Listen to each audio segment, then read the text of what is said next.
المرسلين وعلى آله وصحبه أجمعين وعلى آله وصحبه أجمعين صلى الله على النور المبين أحمد المصطفى سيد المرسلين وعلى آله وصحبه أجمعين وعلى آله وصحبه Bismillahirrahmanirrahim. Ila hadratin Nabi al-Mustafa Sayyidina Rasulullah sallallahu alaihi wasallam wa ala alihi wa azwajihi wa dhurriyyati sahabati wa atba'ihi ila hadrati jami' ikhwanihim al-anbiya wal mursalin wa syuhada as-salihin awliya al-muqarrabin ulama al-amilin wal musannifin wa jami' al-malaikati al-muqarrabin wa khususan ila hadrati asy-syekh الحبيب عثمان بن عبد الله بن عقيل بن يحيى رضي الله تعالى عنهم شهود الله لهم الفاتحة بسم الله يا جناب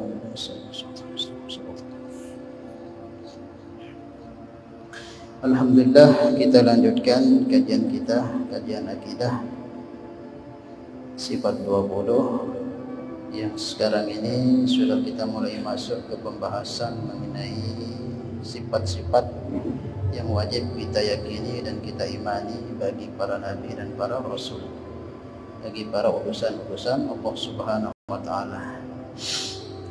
Berapa minggu kemarin sudah kita bahas sedikit muqaddimahnya daripada sebelum kita masuk ke pembahasan sifat-sifat tersebut, dan insyaallah malam ini kita akan bahas sifat yang pertama.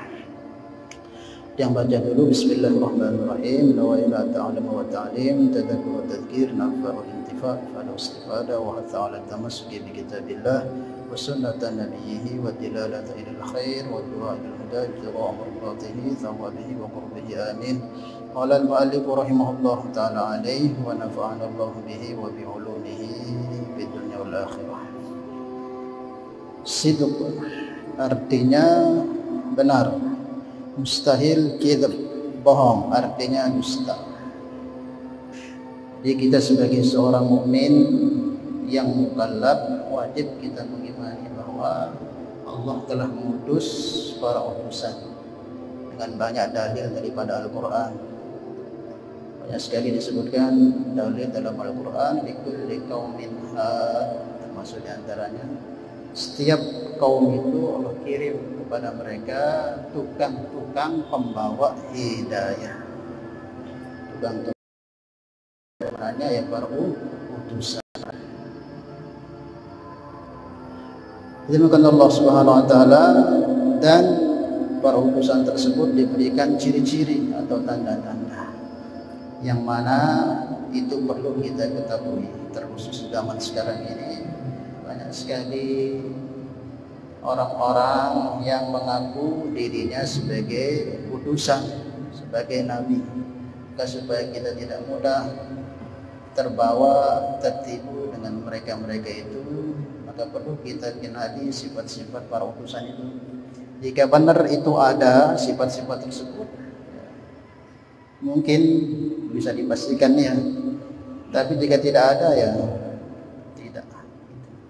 Yang pertama yaitu as-sidqu, jujur. Tapi kalau dalam kitab-kitabnya para ulama, sidq itu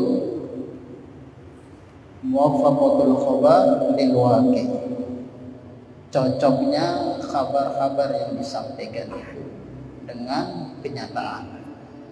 Jadi apa yang disampaikan, yang dibicarakan oleh para utusan itu mesti sesuai dengan kejadian, mesti akan terjadi, entah itu yang sudah kita temui atau yang belum kita ketemui nanti, atau yang mungkin kita dengar cerita-ceritanya saja. Itu maksudnya sidq itu apa? Wafaqatul khabar, sesuainya kabar berita yang dikabarkan oleh para anbiya, para utusan tersebut, lil waqi' dengan kejadian, dengan apa yang disampaikannya tersebut. Kalau sekedar bicara benar banyak, tapi apakah benar apa yang disampaikan itu akan terjadi? Itu hanya dimiliki oleh para rasul. Karena apa yang terucap dari para utusan tersebut mesti itu adalah pemberitahuan daripada Allah. Wa ma yantiqu 'anil hawa in huwa illa wahyun yuha. Dulu Nabi SAW pernah mengatakan, ini sebagai contohnya, apa yang beliau katakan, sabdakan, sampaikan itu mesti terjadi. Nabi sabdakan, satu tahunna al-Qustantiniyah, kata beliau, akan ditaklukkan kelak satu saat, kata Nabi di masa beliau, al-Qustantiniyah, maksudnya Konstantinopel, Turki. Kalau zaman sekarang kan namanya Istanbul, kalau dulu namanya Konstantinopel. Kelak, kata beliau, sabda beliau, akan ditaklukkan oleh umat Islam Konstantinopel. Wala ni'mal amiru amiruha, sebaik-baik pemimpin ya pemimpin pasukan itu. Wala ni'mal jaishu jaisuha, dan sebagus-bagus pasukan yang dipimpin itu ya pasukan. Maka mendengar sabda Nabi ini, mulai di zaman Sayyidina Abu Bakar, Sayyidina Umar, belum ditaklukkan, tapi yakin umat Islam entah dari kalangan sahabat, tabi'in, tabi'in pasti akan takluk, karena Nabi sudah katakan seperti itu. Di zaman Utsman juga belum, zaman Ali juga belum, zaman Hasan dan Husain juga belum. Tetapi kapan ditaklukkannya? Di zamannya siapa? Sultan Muhammad Al-Fatih. Nah, Sultan Muhammad Al-Fatih, pentakluk Turki atau Istanbul. Maka betul apa yang disabdakan Nabi ternyata terjadi. Apa yang dulu disabdakan Nabi, yang disampaikan Nabi terjadi. Walaupun tidak langsung, tidak cash, tapi pasti terjadi. Itu termasuk makna muwafaqatul khabar lil waqi', sesuai apa yang Nabi sabdakan itu dengan terjadinya walaupun tidak langsung. Pernah juga Nabi SAW ketika beliau awal-awal dakwah di Mekah itu, beliau banyak tersakiti, beliaunya juga dan para pengikutnya dari kalangan para sahabat, sehingga sebagian sahabat dihijrahkan ke Ethiopia, Habasyah sana, dan sebagian sahabat ke Madinah. Maka Nabi pun ikut hijrah karena para sahabat sudah berangkat, sebagian sedikit saja yang masih di Madinah, dan Nabi pun berangkat hijrah malam-malam berdua sama Sayyidina Abu Bakar. Maka orang-orang kafir Quraisy mengetahui bahwa Muhammad SAW dan sahabat karibnya Abu Bakar sedang pergi meninggalkan kota Makkah menuju ke Madinah, hijrah. Maka pembesar kafir Quraisy Mekah itu mengumpulkan, karena mereka ingin, karena sudah banyak sekali orang yang mengikut agama Muhammad ini, kata mereka, harus kita basmi, kalau enggak nanti habis orang Mekah ini ikut dengan dia. Maka mereka cari-cari, ternyata sudah berangkat, dicari di kamarnya pamannya Abu Thalib, ternyata di sana kamar Nabi itu ada Sayyidina Ali itu. Ternyata Rasulullah dan Sayyidina Abu Bakar sudah berangkat. Maka mereka buat sayembara, mereka kumpulkan orang Mekah itu siapapun, dan siapa yang dapat menemukan Muhammad dan temannya ini, falahu mi'atana qotin, maka akan cash dapat 100 ekor unta. Harga unta itu mahal, sama setara, unta yang paling mahal itu mungkin setara harganya dengan mobil Panzero. Kalau 100 onta berapa jadinya? Kalikan sudah itu. Kayak mendadak sudah. Satu onta. Maka semua orang-orang bergegas mencari sampai mana perjalanannya Rasul. Dicari. Tidak ada yang nemukan kecuali satu orang yang nemukan, namanya Suraqah ibnu Malik. Suraqah ibnu Malik yang nemukan jejak, karena dia ini memang orang padang pasir. Dia ngerti mana jejak-jejak onta yang baru lewat sama yang sudah lewat. Dari itu dia ngerti dari tanah yang ini. Dia perhatikan, oh ini ada 2 bekas ekor unta lewat ini. Pasti ini sudah ini. Tanya dikejar dengan kudanya, kelihatan jadi jauh memang betul itu Rasulullah dan Sayyidina Abu Bakar. Maka sudah mendekat, dalam hatinya sudah kelihatan sudah 100 onta itu di depan matanya. Dapat saya sudah sekarang kaya mendadak saya. Dan dia mikir dulu bagaimana caranya supaya mungkin bisa dirayu atau ditangkap atau gimana. Pikir dia. Setelah dapat cara, maka dia habis dia punya kuda untuk mengejar lebih dekat lagi Rasulullah. Ternyata kudanya nggak mau, malah diam kudanya. Dipukul lagi kudanya, dipukul lagi, malah kudanya ngetrek itu nggak mau berangkat, angkat kakinya yang depan itu. Terus sampai jatuh dia Suraqah. Naik dia lagi karena sudah kelihatan 100 onta. Dipukul lagi, ngetrek dia kudanya lagi, jatuh sampai 3 kali. Maka Sayyidina Abu Bakar mandang dari jauh, ternyata dikenal Suraqah. Maka malah disamperin sama Sayyidina Abu Bakar. Nabi katakan kepada Abu Bakar, Abu Bakar, bilang sama Suraqah, kamu tidak akan mampu mengejar kami karena kami dijaga oleh Allah. Sampaikan ke dia dan tawarkan kepada dia, mau nggak kamu suatu saat nanti akan memakai mahkota topi kerajaan Romawi. Siap Rasulullah SAW. Maka Sayyidina Abu Bakar nyamperin Suraqah. Suraqah, sudah tidak usah kamu kejar kami nggak mampu karena kami dijaga oleh Allah. Gini sudah, saya tawarkan ke kamu, mau nggak kamu suatu saat nanti akan dipasangkan di kepalamu topi kebesaran Raja Romawi. Ketawa ngolok itu. Masa nggak mungkin saya orang Badui seperti ini bisa memakai topi kerajaan Romawi. Nama Romawi zaman sekarang ini ya Amerika itu. Yang paling dulu zaman Arab dulu itu kan, zaman Nabi itu pembesar kerajaan itu 2 saja, Parsi sama Romawi. Maka Suraqah kayak gak percaya, mana mungkin. Suatu saat kamu akan pakai, Ya sudah, ya maafkan saya akan balik ke Mekah dan tidak akan memberitahukan siapa-siapa tentang keadaan perjalanan. Tidak, dia masuk Islam di saat itu, belakangan dia masuk Islam. Ini Suraqah pergi. Maka betul di zaman Sayyidina Rasulullah SAW memimpin di Madinah, disebar pasukan, belum ditaklukkan Parsi dan Romawi. Di zaman Sayyidina Abu Bakar juga belum. Ternyata takluknya Parsi dan Romawi di zamannya Sayyidina Umar radhiyallahu taala. Taklukkan Parsi Romawi, takluk di bawah kaki para sahabat. Sehingga apa?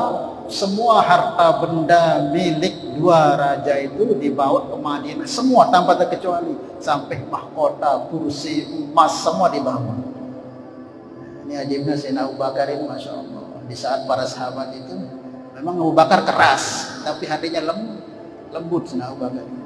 Maka terkata bergunung-gunung di bawah itu ghanimah atau harta milik kerajaan-kerajaan itu ke Madinah. Semua sahabat bergembira, senang. Tapi Sayyidina Umar ini malah nangis, pergi ke pojokan. Maka ditegur, "Hai Umar, kok kamu sedih? Padahal 2 raja besar sudah dikasih kepada umat Islam dan semua harta bendanya diberikan kepada umat Islam. Kok kamu sedih? Ini hari kita bahagia gembira." Bukan, kata Sayyidina Umar. Bukan, kata. Ini hari musibah. Ini hari musibah. Kenapa saya akan katakan seperti itu? Kalau memang harta benda ini baik, tentu akan diberikan oleh Allah di 2 orang sahabatku yang hebat-hebat selepasku. Kalau memang ini baik, tentu akan diberikan kepada Rasulullah. Kalau ini memang baik, tentu diberikan kepada Abu Bakar. Tapi mereka tidak diberikan. Kok kepadaku? Berarti ini musibah. Nangis. Nah, itu kebersihan hatinya itu Sayyidina Umar. Keras, tapi beliau lembut hati. Maka betul datang, dikumpulkan semua, Maka Umar ingat pesan Sayyidina Abu Bakar. Maka Umar katakan, setelah sampai semua di pelataran Madinah, Masjid Nabawi, barang-barang itu, maka Umar ingat, aina Suraqah ibnu Malik? Mana Suraqah ibnu Malik? Mana? Sudah masuk Islam. Yang wahai Amirul Mu'minin, kamu mari sini kita. Apakah kamu ingat dulu Rasulullah telah mengatakan sesuatu kepadamu? Dulu katanya pas kamu mengejar Rasulullah ketika engkau menangkap beliau sama sahabat-sahabat. Oh ya, saya ingat. Apa katanya? Hai Suraqah, kelak suatu saat kamu akan mengenakan mahkota kerajaan Roma. Oh ya, ingat saya. Yuk mari sini. Mana topinya? Mana pecinya? Langsung diambil peci, dipakitkan. Kaget nangis Suraqah, ternyata betul apa yang disabdakan Rasul terjadi. Nangis, dibagaikan juga baju. Tapi dibagi sebentar disuruh buka, nggak dikasih ambil. Kan Rasulullah pesannya kamu pakai aja, ada disuruh ngambil. Dilepas bagian. Jadi intinya apa yang disampaikan Nabi pasti terjadi. Termasuk juga ketika Nabi buat muzakarah kepada para sahabat-sahabat beliau, tiba-tiba dua cucunya ini datang dari samping kiri kanan, Hasan dan Husain. Maka Nabi sabdakan, ini saya punya cucu Hasan, suatu saat dia akan mati diracun, dan ini Husain akan dimati di sebelah. Terjadi enggak? Terjadi di Karbala ketika beliau Sayyidina Husain ditipu oleh Yazid, pasukan Yazid, hanya terbunuh keluarga besar di sana, anak turun Rasulullah, dan juga Sayyidina Hasan diracun oleh istrinya di Parsi. Jadi intinya apapun yang disabdakan Nabi itu, entah kita tahu atau tidak tahu, atau yang terlewat atau yang akan datang, pasti terjadi. Maka Nabi kabarkan akan terjadi huru hara akhir zaman, itu pasti terjadi. Nabi kabarkan akan ada siksa kubur, pasti terjadi. Walaupun sekarang belum kita temukan. Itu maksudnya as-sidqu, jujur. Nah, kejujuran para nabi ini memang diberikan langsung oleh Allah. Jadi sifat-sifat para nabi ini memang jangan pernah juga kita samakan sama dengan sifat Allah. Enggak, dengan salah paham. Kalau sifat Allah itu zati, hakiki, langsung, tanpa pengaruh. Dia hakiki zati Allah, sebagaimana Allahnya itu ada tanpa permulaan, ada tanpa diciptakan, ada tanpa pernah tidak ada. Begitu juga sifat-sifat Allah, karena namanya sifat nempel pada zat. Tetapi kalau sifatnya para nabi ini enggak, dia aradi namanya, diletakkan oleh Allah, terus kita disuruh untuk mengimani. Walaupun sama-sama kita imani, wajib kita imani Allah punya sifat, terkhusus secara tafsir yang 20 itu juga wajib kita imani para nabi itu punya sifat 4 ini. Tapi jangan kita samakan sifatnya itu sama dengan sifat Allah. Kalau Allah itu zati, hakiki, tanpa ditaruh, sedia adanya, di azalinya Allah. Kalau para nabi ini enggak, nabinya diciptakan, kemudian sifatnya sama kayak kita, cuman kita diperintah untuk mengimani para nabi tersebut memiliki sifat-sifat. Dan siddiq, amanah, tabligh, fatwanya para nabi itu bukan diangkat, bukan dijadikan atau diberikan ketika mereka sudah menjadi nabi, bukan. Dari sebelum diangkat dari nabi, semua nabi itu siddiq, amanah, tabligh dan fatwah, bukan ketika diangkat dari nabi, enggak. Dari perut ibunya ketika lahir, dari bayi itu sudah siddiq para nabi, sudah amanah, sudah tabligh dan sudah fatwah. Bukan diangkat dari nabi terus siddiq, enggak. Maka nabi itu sebelum diangkat dari nabi memang sudah dikatakan al-amin, tak pernah dusta. Dan begitu juga nabi-nabi yang lain. Paham ya? Supaya kita tidak samakan antara sifat Allah dengan sifat Rasul. Sama-sama kita imani tapi beda. Ibaratnya kalau kata para ulama itu, ibarat contoh ini tamsil untuk mudah memahami. Jangan kita samakan. Ibaratnya sifat Allah itu seperti gula. Tahu gula? Ini ibarat aja supaya mudah kita paham. Gula itu di mana-mana kita temukan tetap manis. Kita temukan di pasar, di jalan, kita rasa tetap nggak bisa dipisah antara manis dengan gula zati lah sih. Ada contoh yang lain, contohnya sayur asam. Sayur asam ini kan aslinya bukan asam, isinya kol, antapa-antapa, kentang dan sebagainya. Asamnya karena ada penyebab lain, ditaruh garam kah, ditaruh bagi sehingga jadi asam. Jadi para nabi itu seperti contoh saja ini, bukan hakiki. Cuman kita wajib mengimani. Karena kenapa wajib? Allah yang suruh kita mengimani bahwa Allah itu punya utusan, punya ciri-ciri sifat seperti ini. Kita ingkari, tidak percaya, sama saja kita mengingkari Allah. Ini maksudnya supaya kita tidak samakan. Nah, kalau Allah itu hakikinya, tidak ada yang menaruh, memang zati. Kita lanjutkan sifat siddiq. Dan dalam kebenaran para nabi, dalam segala halnya, dalam candaan tidak akan mungkin dusta, dalam menyampaikan tentang risalah tidak akan mungkin dusta, dalam urusan dunia tidak akan mungkin dusta, urusan tentang apa saja mesti bicaranya itu tidak akan pernah dusta, walaupun itu berat bagi para nabi, walaupun itu taruhannya nyawa akan dibunuh, kalau itu Allah perintah sampaikan. Contoh ini kesiddiq, kejujuran, kebenaran para nabi. Contoh dalam kisah Isra dan Mi'raj. Ini kan kalau secara akal sehat kita ini, secara akal nih, bukan secara iman, secara akal, mustahil ada orang secara akal ini mampu dari Masjidil Haram Mekah terus ke Aqsa Palestina, terus itu naik melewati langit ketujuh sampai ke aras mustawa, keliling surga neraka, kemudian berziarah kepada para nabi, turun lagi hanya masa 1 malam. Diterimakan enggak? Enggak diterima.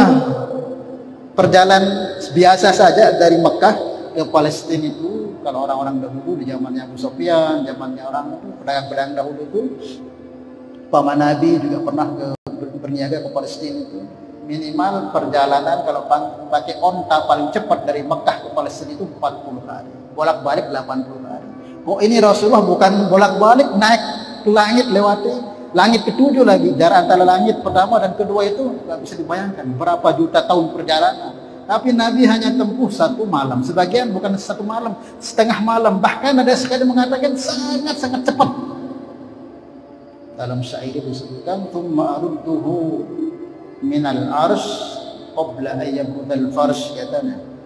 Aku kembalikan itu Muhammad dari arsy ke tempat duduknya sebelum tempat duduknya itu dingin. Nanti marak tiang nak ni. Tiang mungkin izin seberak lalu menek gitu. Saking cepatnya tiang balik, tempat duduk tiang masih hangat, itu masih secepatnya. Nah, Nabi itu dari Mekah ke Palestina naik lagi, turun lagi, kembali Nabi itu tempat tidurnya itu masih hangat. Bagaimana cepatnya? Kan secara akal tidak mungkin itu. Maka dipesan oleh Allah, Muhammad, ini perjalanannya harus kamu sampaikan ke umatmu. Nabi sudah tahu nih mesti orang akan membohongkan, mesti orang akan menolak karena kesehatan. Tetapi karena Nabi itu sifatnya siddiq, tetap disampaikan. Dan akhirnya penentangan banyak terjadi. Sehingga kisah ceritanya diriwayatkan oleh Siti Aisyah radhiyallahu anha, ketika Nabi balik itu ketemu dengan Abu Jahal, ditanyakan, apa yang terjadi denganmu wahai Muhammad? Adakah turun wahyu kepadamu malam ini? Ya, apa? Aku dijalankan oleh Allah dari ini. Langsung pegang kepala, langsung tepuk tangan Abu Jahal. Mati gitu, kayak Muhammad. Ketahuan bohongnya, karena dia pakai akal. Enggak mungkin orang akan bisa melakukan secepat itu, bisa menembus, tidak mungkin. Sekarang ketahuan, saya akan sampaikan ke semua penduduk Mekah, ke sahabat-sahabatmu, bahwa kami dusta, tidak akan mungkin terjadi hal seperti itu. Maka Nabi sudah tahu akan banyak terjadi kemudorotan, akan penolakan, bahkan akan tantangan. Tapi karena Allah perintahkan sampaikan, tetap juga harus disampaikan. Itulah sidiknya para nabi. Paham ya? Itu dalam menyampaikan risalah. Pernah juga Nabi ini cerita supaya kita paham apa maksud sidiknya Nabi. Ini juga Nabi pernah dapat teguran, dan ini sebenarnya aib bagi Rasulullah. Pernah beliau kedatangan tamu-tamu besar daripada kerajaan-kerajaan bertamu ke kota Madinah. Tak mungkin mau dengar Islam bagaimana sehingga mereka, maka Nabi sambut, kan Nabi kasih penjelasan. Tiba-tiba ada seorang sahabat Nabi namanya Abdullah ibnu Umi Maktum yang buta itu, tukang azan subuhnya, azan awalnya Masjid Nabawi Masjid Nabi. Tiba-tiba datang Leman Mudi ingin ketemu Rasulullah. Maka ketika itu dia diusir, pergi. Karena bukan Nabi sebenarnya, Nabi ini lagi sibuk menyambut orang-orang besar kerajaan. Tiba-tiba Abdul Maktum ini yang buta ini tiba-tiba datang, dan Nabi nanti gitu. Maka ditegur oleh Allah. Sewajarnya memang kan, karena kita menghadapi orang besar. Nanti kayak gitu, namanya orang buta kan, ditegur nanti bawa nanti. Ditegur oleh Allah, turun ayat abasa wa tawalla an ja'ahul a'ma. Sampaikan ini ke umatmu. Dan ayat itu bagi Nabi itu ketahuan, tapi disampaikan oleh Rasulullah kepada. Itu menunjukkan sidiknya para Nabi. Enggak pikir-pikir. Pernah juga terjadi. Jadi, ketika beliau dapat giliran di rumah istri beliau Siti Aisyah radhiyallahu anha. Nabi kan banyak istrinya ada 9, anaknya ada 11. Kalau yang banyak anaknya istrinya itu siapa? Yang banyak istrinya itu hampir sampai ribuan. Sayyidina Hasan dan Hasan. Makanya kita nggak tahu anak turun Rasulullah ini banyak sekali sebenarnya. Karena Sayyidina Hasan itu bisa dalam satu hari itu nikah 4 kali. Nikah cerai. Orang-orang senang. Nikah yang anak saya itu ceraikan, nikah cerai. Maka dia tahu beliau zuriyahnya Rasulullah di Sayyidina Hasan. Cuman kita nggak tahu. Karena mereka ingin dapat berkah Rasulullah. Nikah ceraikan. Kadang sampai dikatakan ada dalam satu hari itu beliau nikah 4 kali, tapi langsung dicerai. Karena bukan Sayyidina Hasan mau, orang-orang tua ini ingin berkata apa sudah nikah cerai. Makanya kalau kita itu mungkin masih banyak zuriyahnya Rasulullah dari Sayyidina Hasan, tapi kita nggak tahu kemana-mana. Supaya kita tidak dustakan masih adanya zuriyah Rasul. Maka nanti bukti terbesarnya ya munculnya Imam Mahdi inilah, karena dia daripada keturunan Nabi sabdakan. Sayyidina Rasulullah SAW bermalam di rumah istri beliau Siti Aisyah. Maka malam selanjutnya beliau punya giliran ke istri beliau itu Siti Hafsah namanya. Ya. Nah Hafsah ini termasuk, dia tahu oleh Siti Aisyah ketidaksukaannya dengan madu. Jadi manusiawi, walaupun Nabi katakan madu ini termasuk minuman yang bermanfaat sekali, obat yang sangat luar biasa, sampai disebutkan dalam Al-Quran itu Nabi itu obat, madu itu obat. Dan Rasulullah senang. Tapi ada seorang istri Nabi ini nggak suka dengan madu, Siti Hafsah ini. Maka Siti Aisyah ini tahu namanya manusia kan ada sifat cemburu atau apa itu manusiawi. Walaupun sahabat bisa terjadi hal-hal seperti itu. Tapi beda kalau sahabat itu, karena mungkin nilai sumpahnya dengan Nabi itu, dosa-dosa seperti itu bisa diampuni.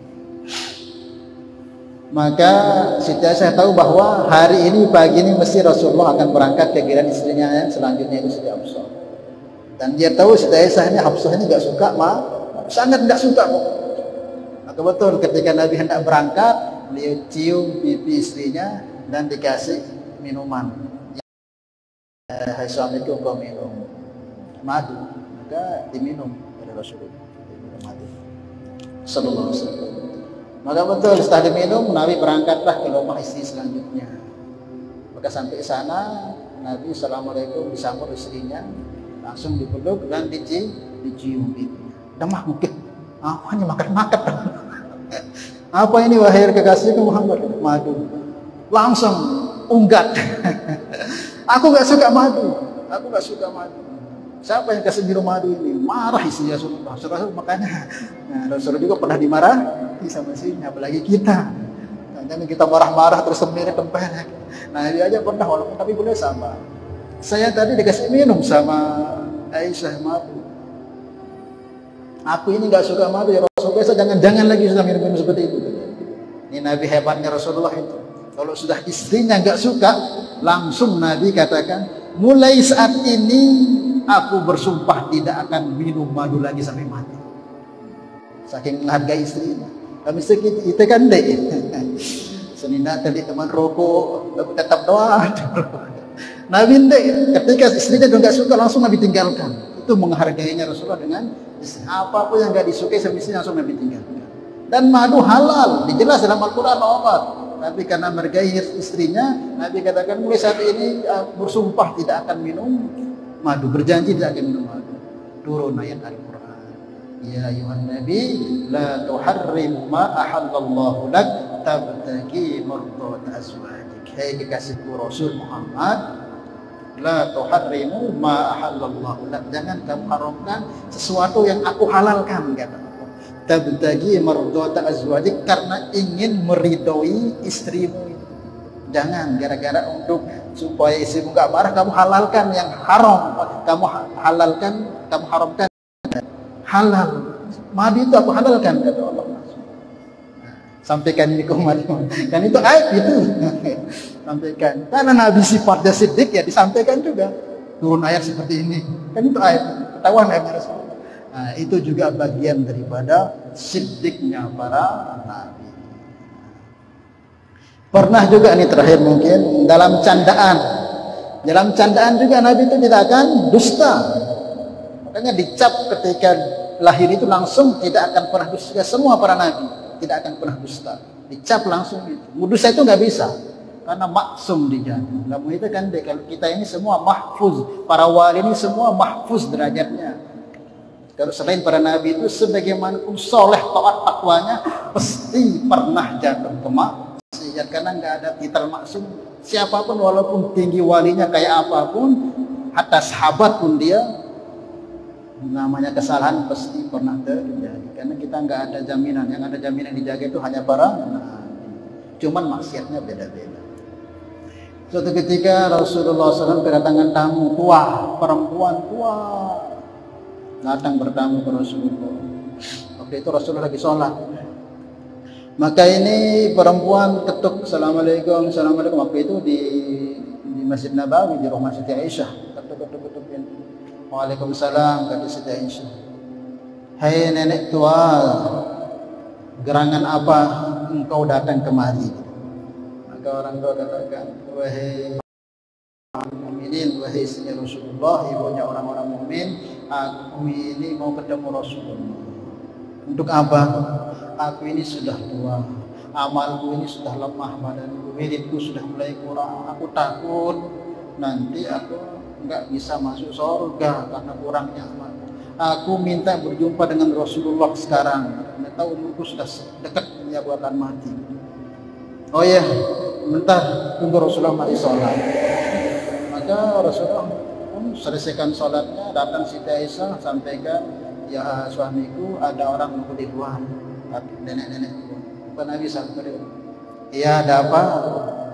Maka dia katakan, ya Rasulullah, aku sudah amalku sudah mulai melemah, fisikku sudah mulai melemah, sedikit lagi amal yang aku buat.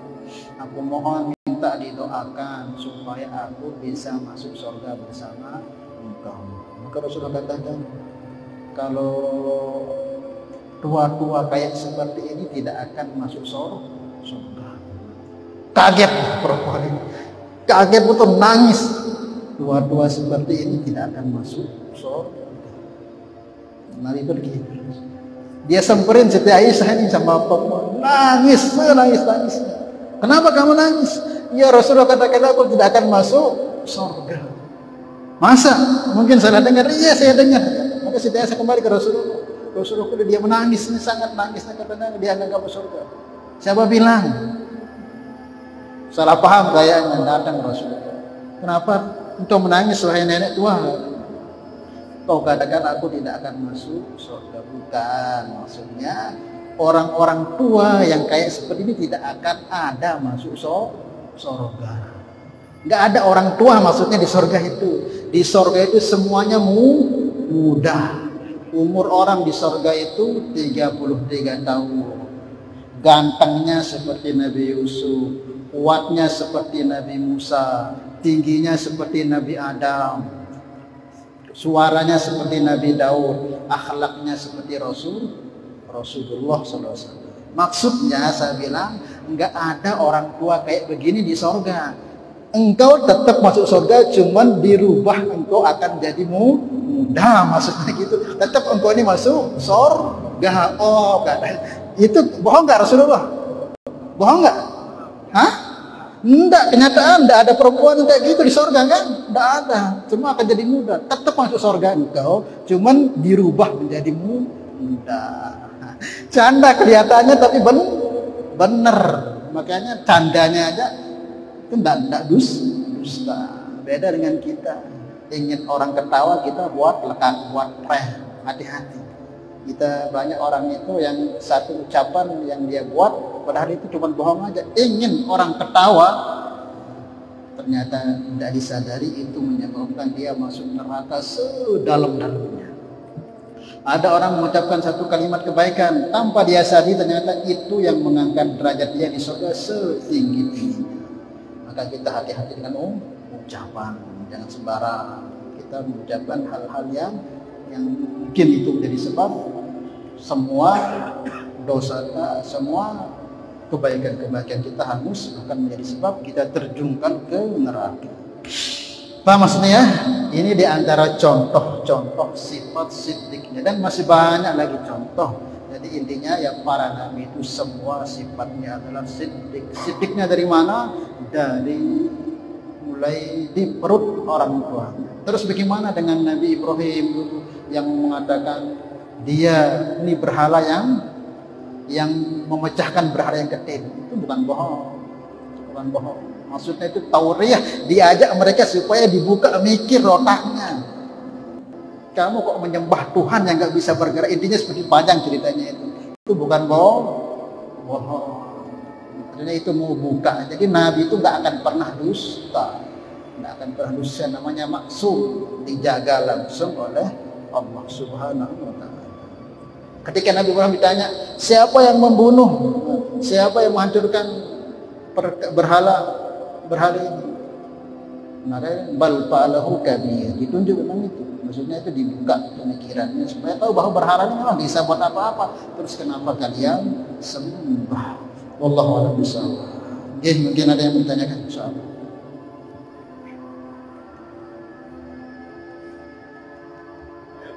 Ya, boleh, silakan.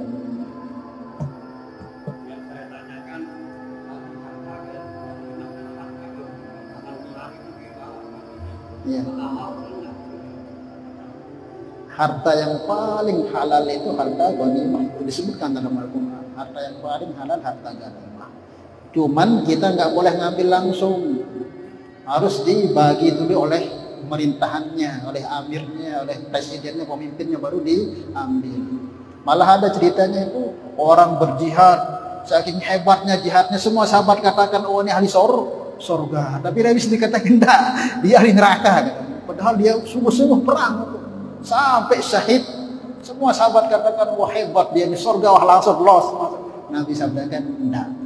Bingung para sahabat, kenapa Rasulullah? Coba peta lihat kembokan apa? Dibuka di kembokan, ternyata ada sebongkah emas yang diambilnya dari harta rampasan tanpa belum dibagi. Paham ya? Makanya ya itu harta yang paling halal. Maka caranya ya kita tunggu perintah daripada pemimpin. Kalau sekarang ya belum ada lah. Kalau jarah-jarah sekarang perang tuh maksudnya perang seperti zaman Nabi. Bukan sekarang kita jarah barang-barangnya orang Cina apa itu, bukan maling itu namanya. Mentang-mentang ada ribut-ribut kan Islam itu sejarah barang-barang, oh ghanimah enggak, maling namanya. Berhak untuk dipenjara. Kapan? Ketika memang jadi perang antara besok kalau terjadi perang, nah sudah mulai ciri-cirinya ini. Ini sudah Islam sama Islam, kafir sama Islam menjadi satu kubu masing-masing. Dan insya Allah siap perang salahnya. Nah, ini akan terjadi. Perang akhir zaman akan terjadi. Ini ciri-cirinya sudah mulai ribut. Akan terjadi perang besar nanti dimulai dari arah bagian timur itu, barat itu, daerah Palestina itu loh. Mulai dari Iran, Palestina itu mulai ribut sekarang. Ya kita siapkan saja. Yang paling penting kita siapkan iman kita saja. Supaya kita istiqomah. Ada lagi? Cukup insyaallah ya. Nah, mudah-mudahan kita diberikan kepahaman oleh Allah Subhanahu wa taala terhadap apa yang kita kaji dan kita bisa wujudkan dalam amal. Al-Hadiyah Al-Fatihah. Alhamdulillah wasyaitanir rajim. Bismillahirrahmanirrahim. Alhamdulillah rabbil alamin. Ya dan Allah ihdinas siratal mustaqim. Salatullah salamullah ala taha rasulillah. Salatullah